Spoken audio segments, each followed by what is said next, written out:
Guys, I wanted to talk to you about Tulip Poplar tree. The wind's kind of blowing here today a little bit, so I don't know how well this will go. But first of all, I want to show you this bark. Now, there's all kinds of different sizes and shapes of poplar trees across the United States. But one of the distinctive things, in some states they're a lot bigger than this one, but see these here? They call them eyes, and the reason they have those, that's a very distinctive thing. Some of them can be bigger than these are, but see how it looks like a black eye? That's one of the things they say, which I've cut that one there off. You can tell I cut that one off, but these here have just fallen off. And the reason they do that is because they really try to get tall quick, and in doing so they start dropping their lower limbs when they do that. Thing that this is one of my favorite trees. They're all over the place here. Try to get there's you a leaf. I actually had done a thing on this back in the spring when I was gathering some of their little blooms, and the blooms here down in East Tennessee ain't really what you'd say blooms. They look just like little green leaves coming out. But some places they've actually are colored and got a bigger bloom on them. But the main thing, they're all over the place here. But I really love the tulip poplar tree. They're very plentiful here on this property. They're all over the place, and they get, like I said, really tall and pretty. And they're right here in this little garden area I'm making. I'm actually going to this part here. You see these? I'm killing out grass and stuff, and there's a lot of vines, poison ivy and honeysuckle that I'm killing out there. I've actually planted a couple of those ferns. This is shaded here just in a couple hours. This is in the morning here, but in a couple hours this whole area is completely shaded. So I'm going to make me a good shade garden up here, and it leads into my path that I've started to go into the woods. So it's really a really cozy place. But anyway, back to my poplar. This is very good tree in so many different ways. The bark, I've actually got some cut that we've had to cut on this property that I'm letting dry out, that I'm going to use the bark for to make some baskets and stuff. I've seen some other videos where people's been making baskets out of them and different things like that. They used to make canoes out of them, the Indians did. They've actually got several different names. You can make, oh yeah, spoons. That's something, if I had a bucket list, that's something I want to do, is whittle out some spoons and stuff like that, bowls. And this wood is supposed to be really good for doing that. See some of those eyes on there, guys? It's supposed to be really good for doing that. So I want to do that with it as well. But when it comes to properties that it carries, being good for you in different ways, it does have a lot of different properties to it. I know of some of the readers or the people that I've read articles of and stuff, this is one that they really want to have on their property if they don't have nothing else. Anyway, some of the properties it carries, look at my list here. If you make a poultice out of it, it's good for inflammation and sores, which is a biggie for, in my opinion, with this particular plant. The inner bark, you can make a tea out of it. It's good for fevers and upset stomach, and it's supposedly good to be chewed as a aphrodisiac. It's supposedly good for toothaches. You can make a tincture from the root or the bark. They used to use it a lot to treat malaria. A tonic to induce perspiration to treat fevers, which is a biggie from what I've read and studied up on as well. A tonic to induce fevers, let's see. Root and bark and seeds are useful to use as wormer. And that's, if you heard me say before that I'm playing around with my wormer for my goats and stuff, this is something that I'm probably going to try to add. I'm going to do some more research on that before I do, and but I may add this to my wormer to see how it does for my goats and stuff. I'm sorry, that wind's blowing crap in my throat. Wormer.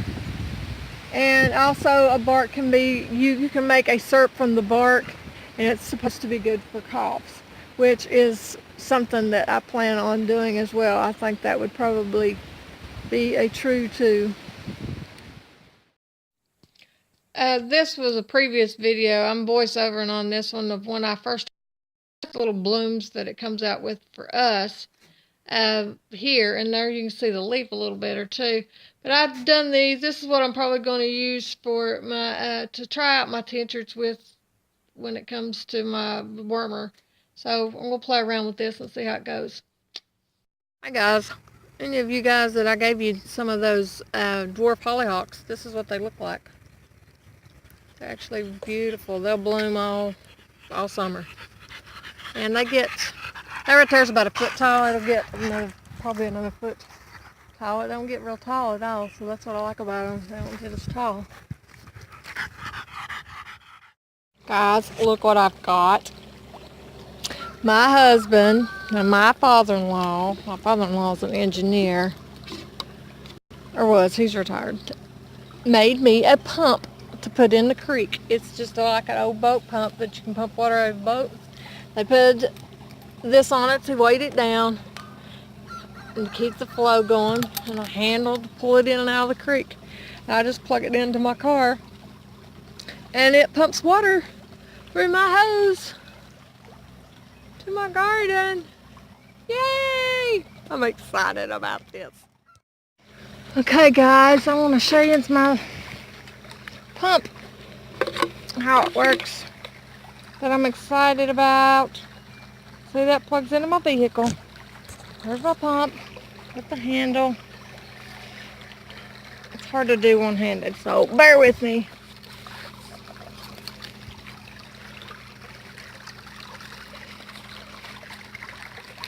Don't fall in trying to hold the phone.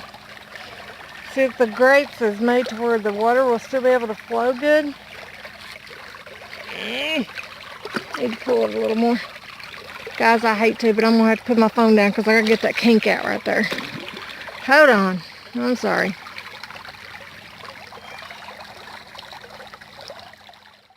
Hey guys, put my pump down in there.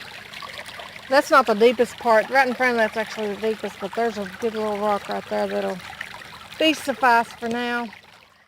And all I gotta do is plug this booger into my outlet.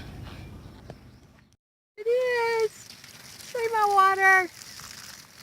That's my okra coming up, guys. See, that's awesome, ain't it?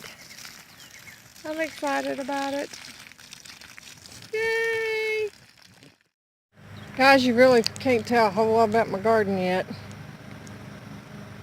I got tomatoes out through there. On the far end's corn. Tomatoes. That's all my Amish paste. Those two are. I got peppers through here that you can't see good. I threw that straw out there to help with my weeds since I don't have my raised beds. And everything ain't gotten tall enough for you to really tell anything yet, but it's coming along good. You just can't tell it yet, but I'll show it to you here in a couple weeks. Hey guys, this here is woodberry. Some people call it snakeberry or Indian strawberry. And there is a wild strawberry too. This one here, and I didn't get a good picture of the petal. I wish I had, and I'm sorry I didn't. But this one here is got a yellow bloom on it, which that makes it the snakeberry, the Indian strawberry, or the woodberry instead of the wild strawberry, because the wild strawberry's got the white blooms on it. They are both edible though when you have both of them. There's the berry, you can kind of see it there pretty good. And once again, this is something that's very high in vitamin. Sorry, I'm voice overing this, and it's been a while since I've made this video, but anyway, they have 5 petals, high in vitamin C, high in minerals. Wildlife really likes them. They have a very subtle taste. They can be, you can save the seed and ferment them kind of like you do with a tomato seed if you want to transplant them into certain areas, but they are edible and they're a good resource for vitamins and minerals as well as. Guys, look at this. I accidentally hit this thing with a weed eater because this is back in an area that we've been clearing out, which is near my beds and stuff. But I found this booger and I thought, oh my gosh. And I already cut some of it down, you can see there, and I didn't mean to, but I've cleared it out around it a little bit so it can grow. But this is a mayberry. I'm real excited about it. Some people call it a duck's foot or American mandrake. Looking it up, a lot of people use them for landscaping, which they get really pretty. They've got this umbrella effect. They get so tall, about 2 or 3 feet tall. Like I said, 12 to 12 to 18 inches tall. So they get really pretty, but they're perennial. They have rhizomes under the ground, and they come out in large colonies. So we've kind of uncovered this one through the thickets that was up in here. So this one should start spreading out good now that I've got it all thinned out. But I'm actually going to probably try to transplant it into these beds to use it as landscaping. It is a poisonous plant. It does have a fruit that comes out on it. And the fruit, they'll have these one single stalks like this, and then they'll have a double stalk, which I'm not sure if this one would have been a double stalk or not, because this is the one that I cut off. But if it has a double stalk, it will bear an apple, and it has to be fully ripe, yellowish in color before anybody can eat it. And that's the only part of the plant that can be eaten, and it has to be eaten fully ripe or it will be poisonous to you. So there's my disclaimer here, guys. I'm just telling you what I've read about it. Let's see what else it says. It has been known to be used as a sleep aid, but it's not recommended to be used for leave in later summer. That comes up in the spring and it will leave in later summer. So it is something that if you do put it in a landscaping area, whatever area you put it in, come midsummer it will be cleared out and you'll have to have something else underneath there growing. Maybe some type of ground cover or something is what I'm thinking maybe. Anyway, I want to use it for that. I've seen pictures of it being real thick. I've actually seen it somewhere before in the woods thick. It may even been here. I just didn't realize it at the time. I don't know, but I'm going to look some more. But I'm excited about this booger. Mayberry. I'm voiceovering again. This right here, guys, if you see these, destroy them. This is a bag moth larva, as well as bag moth itself. This is what they're doing to my trees, and there's one of the moths. So if you find these little buggers, destroy them, burn them. They lay between 300 to 800 eggs in one of those cocoons.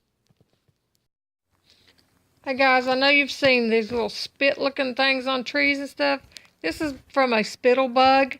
They're pretty harmless to your plants. Well, most of the time you'll find them on evergreens like this, but they're on other stuff too, but they're harmless. So here's a good picture of the spittle bug. They kind of jump too. So if you see these little boogers, they won't hurt anything. Just thought you might want to know because I seen them there. 3 more guys I've thrown out there at you, and then there's a ton more. And I hope you're getting something out of this. I know it's a lot of it's surfacey, but it's I figure that if you recognize something and something strikes your interest about it, you'll dig deeper and find out more about it. Some things is things I use often, and some things are things that I very seldom use, but I'm glad to know that they're here for me to be able to use if I need to. It's great knowing you've got a pharmacy and a grocery store right here. Prayerfully, none of us will ever get to a point where we need food, but you know, it's always good to know things that's around you that you can even eat, because we don't know what the world holds. But I encourage you to even pass this stuff on to your kids, grandkids, and stuff like that. Even if you think they don't really want to hear it, I still make them listen to me. I just, you know, I want this stuff passed on, and it's important. I mean, it's so important for people to know this stuff. And you know, if we don't continue pushing it forward, then who's going to? You know, I've got my grandsons, I walk by a tree and I'll say, hey, what's this, what's that? And I try to help them remember things about them and stuff. I have to watch with my little granddaughter. My daughter told me the other day, she says, Mom, you're really going to have to watch what you tell her.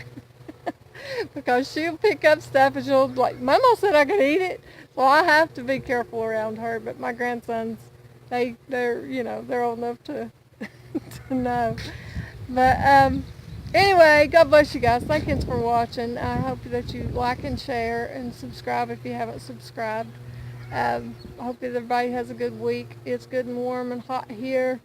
Plenty of good yard work to do, which I enjoy it, but at the same time, come about August, I'm getting to where I'm tired of doing it all.